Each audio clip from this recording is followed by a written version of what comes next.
GIDC plot અને shade holders association Dared અને લઘુ ઉદ્યોગ ભારતી દ્વારા આગામી 4 થી 7 જાન્યુઆરી દરમિયાન જામનગરના આંગણે ટેક ફેસ્ટ 2024નું આયોજન કરવામાં આવ્યું છે, જેમાં આશરે 300 જેટલા સ્ટોલમાં ઉદ્યોગકારો દ્વારા પ્રોડક્ટ અને મશીનરીનું પ્રદર્શન કરવામાં આવશે।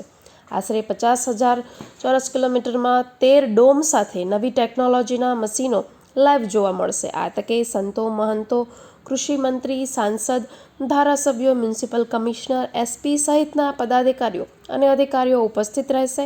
હવે જામનગરના ઉદ્યોગોને નવી ટેકનોલોજી અંગે માર્ગદર્શન અને નવીનીકરણની માહિતી આ પ્રદર્શનથી મળશે। દરેક અલગ અલગ સ્ટેટમાંથી, અલગ અલગ જિલ્લામાંથી જે બ્રાસ પાર્ટને લગતી જે મશીનરી બનાવવામાં આવે છે અને તે પોતાનો સ્ટોલ અહીં રાખી અને જામનગરના આંગણે GIDC plot and shade holder એસોસિએશનના પ્રેસિડન્ટ તરીકે હું અટાણે ફરજ બજાવું છું। મારું નામ છે દિનેશભાઈ મોહનભાઈ ડાંગરિયા, જે GIDC plot and shade holder association અને લઘુદ્યોગ ભારતી દ્વારા આ આખો જામનગર ટેક ફેસ્ટ 2024નું આયોજન કરવામાં આવ્યું છે।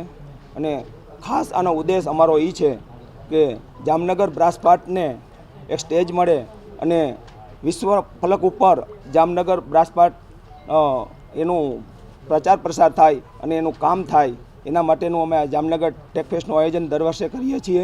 અને આખા ભારત વર્ષમાંથી આ જે એક્ઝિબિટરો આવી રહ્યા છે, અલગ અલગ સ્ટેટમાંથી, અલગ અલગ જિલ્લામાંથી લગભગ 250થી પોણા 300 અત્યારે સ્ટોલ ધારકો છે અને 50,000 મીટરથી પણ વધારે અમારી પાસે આ જગ્યામાં આનો પ્રચાર પ્રસાર કરવામાં આવ્યો છે। અને 13 ડોમ દ્વારા જે આયોજન કરવામાં આવ્યું છે એની સાથે અમારા સનલાઇન ઇન્ફોટેક પ્રાઇવેટ લિમિટેડના બ્રિજેશભાઈ પુરોહિત આ કામ સંભાળી રહ્યા છે। એટલે અમારો મુખ્ય ઉદ્દેશ એ છે કે જામનગર બ્રાસ પાર્ટ વિશ્વ ફલક ઉપર પોતાનું નામ કરે અને બ્રાસ સિટી જે જામનગરનું નામ છે વિશ્વની અંદર એ વધુને વધુ આગળ આવે અને એનું મોટામાં મોટા ફલક ઉપર જામનગરનું નામ આવે અને બ્રાસ પાર્ટનો ઉદ્યોગ ફાયલો ફૂલો રહે, એના અનુસંધાને અમે આયોજન કરવામાં આવ્યું છે।